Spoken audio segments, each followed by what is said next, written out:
It's safe to say a lot of drama happened over the Coachella weekends, and honestly, I wouldn't have it any other way. Whenever you get a bunch of influencers together in one space, throw in huge brands and tons of potential sponsorships, there's always going to be some kind of mess going down. Despite everything that happened, I think one of the most shocking stories we talked about was the reunion of Tana and James. This picture left a lot of people shocked, and Tana is finally addressing it. It's a mess, so let's get into it. As I'm sure we all know by now, Tana and James used to be really good friends. They were always doing videos together, and even though they were polar opposites, their content together was entertaining, and it made a lot of people love their friendship. You could always tell that James was a little bit annoyed by Tana, and sometimes they didn't really get along. But in the end, it always seemed like friendly fighting and nothing too serious. The last time we saw Tana and James in a video together was 2019, right before James got cancelled. Tana ended up becoming really good friends with Gage Gomez, the guy James took to Coachella, and later came out to expose James during his whole cancellation. Even though Tana originally sided with James and said Gage was lying about his experience with James, she came out in 2021 and said she was manipulated into tweeting that. She wrote, 100% manipulated, and begged to tweet that. I was defending someone that was my friend at the time and believed them. Sad to see. I later reconciled with Gage and discussed it, apologized, heard his side of the story, and now I call him one of my closest friends. Things change. Over these past few years, Tana has become more and more open about why she doesn't like James and why their friendship ended. It started off with shady TikToks, one of which included Gage and said, "When the person we've hated forever is finally cancelled." And mean to the people I stopped being friends with for sucking that tried to make me look like the bad person and are now getting cancelled for reasons I cut them off. Like, obviously this was getting everyone talking, and it was pretty much Tana's way of confirming what everyone was saying about James was true without directly confirming it. Over the years, Tana has gotten braver with her callouts. She had this to say about James during a video collab with Bryce. Who is one person you wish you never became friends with?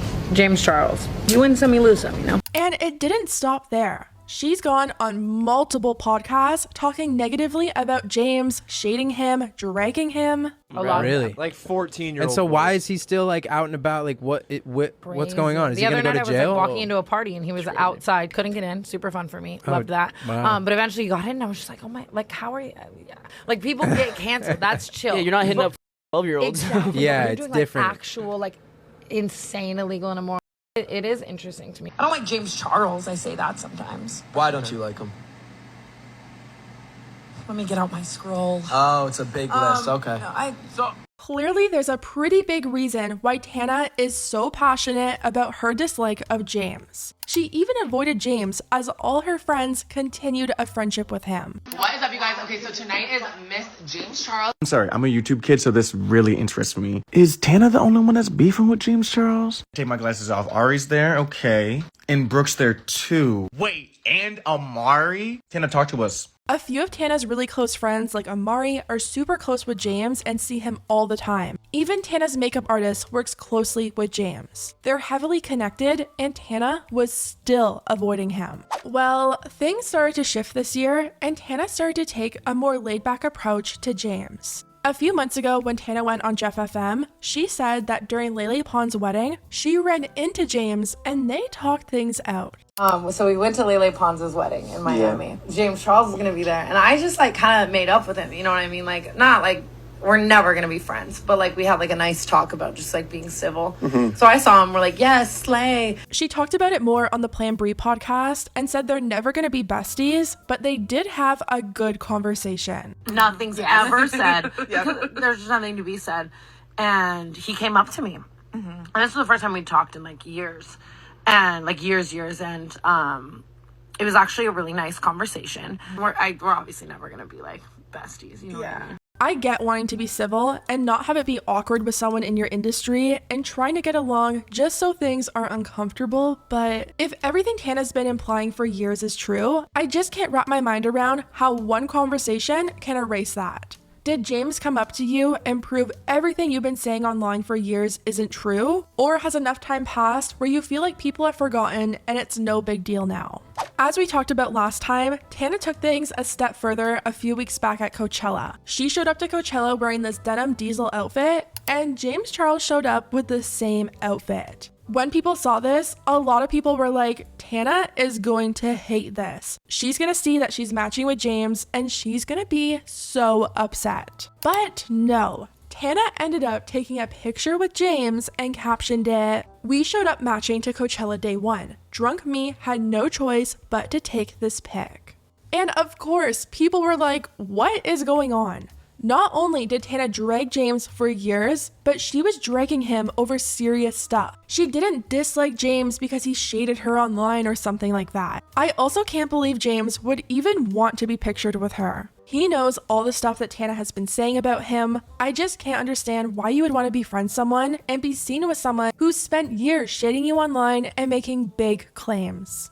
So at this point, tons of people are wondering what was going on, and since Cancelled is back on their 3rd episode, Tana decided to address it. Tana and Brooke started talking about how Tana and James were matching at Coachella, and Tana said if that had have happened 2 years ago, she would have been really, really upset. And I show up and I'm walking around and I'm like, wow, I'm kind of like, no one else is wearing Diesel as much as I thought. At least it's like the it brand right now. Like no one has like full Diesel logos. Like I'm doing good. I'm stoked on this. Like no one's really wearing it.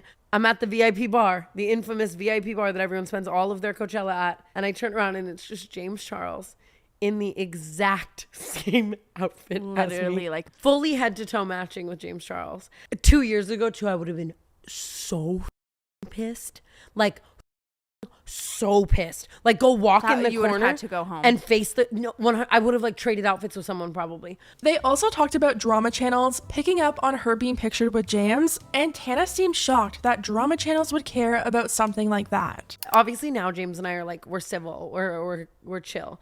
And I talked about that on a podcast, or I said something, and then one of the T-Spill pages on YouTube made this whole video, like spill sesh probably. And it sucks, those T-Spill videos, the way they work is it's like whatever they say in the video, all the comments are gonna like identically match, align, specifically those. So it's just all these comments like, a friend to all is a friend to none, when in reality all I was ever saying is like, I spent a lot of time really harboring a lot of hatred for this person and being so angry about our falling out and being so angry about who I felt like this person was at the time that I walked out of their life. She then went on to talk about how difficult it's been avoiding James while all the people close to her still see him and are super close with him. We see each other. And have a lot of the same friends. And James is like, has become in the past like 6 months to a year, like pretty close with like the people that I'm close with. And so it started to kind of be like, oh my God, Amari, what are you doing today? I'm going to James's. Oh my God, Alexis, it's like divorced parents Alexis, kind of thing. can you glam me? Oh, I'm gonna go paint James's. Like nothing in specifics, but our just started like running very similarly to where I would see him all the time. Or like Paris Hilton, she loves me, she also loves James, so anything Paris does, like he's just like started kind of happening like that. So eventually we were at a Paris thing and he like pulled me aside and we had this whole convo. And like we're cool now, and I hate that people take that and like run with it so crazy. It's just like sometimes it's nice to be civil with someone that you once like harbored so much hatred for. And normally I would agree, it can be good to forgive and forget, but this wasn't your usual friendship fallout. The things Tana was saying and backing up about James kind of confirmed to people that what was being alleged about him was probably true if someone he was once so close to was coming out and speaking out against him. Tana shared a bit of insight into why she changed her mind on James, and it sounds like she heard him out and listened to his side of things. So angry for so long, and I also like very much only saw one side. I never gave James a chance to, I guess, humanize himself or learn more details or whatever. I still don't know the whole situation. I'm not going to be the person to like whatever, but I can say like, at least when I see him now, the few words that we say or the things I hear from my friends, I do think he's grown a lot as a human being from the person I once ended my friendship with and hated so much. And just as I was expecting, a lot of comments under this video are expressing how disappointed they are in Tana for making up with James, writing, "No, Tana, you not being friends with James was your most redeemable factor. She was just talking on a podcast about what a horrible person he is. This is crazy. And I feel like this is a problem a lot of people have with Tana. People feel like Tana just goes with whatever opinion is popular at the moment. She gets tons of praise for being on the right side, but as soon as the situation dies down, she's right back to being friends with the people she swore she hated. Mads Lewis even recently called Tana out for the exact same thing. We know Mads hates everything right now. Yeah. I don't hate She's got everything, some and I don't Severin have feud in beef there. with Tana. She just switches up on people real, like, so fast. You know what I'm Those saying? looks are kind of similar. Weirdly. I was really good friends with her, actually. She'll probably say something. Whatever. I think a lot of people can appreciate how hard it must be for all the people around you to be friends with someone you don't want to be friends with. I can even understand Tana not wanting to even talk about James. She doesn't have to make all this effort to talk about him on podcasts and TikToks. Tana chose to do all those things, making bold claims, and now people don't understand how she could forget everything and just be civil with him. Be civil with him by not talking about him. But taking a picture with him and then posting it on social media kind of feels a bit more than just being civil. Anyways, guys, let me know what you think about everything down below, and I'll see you next time.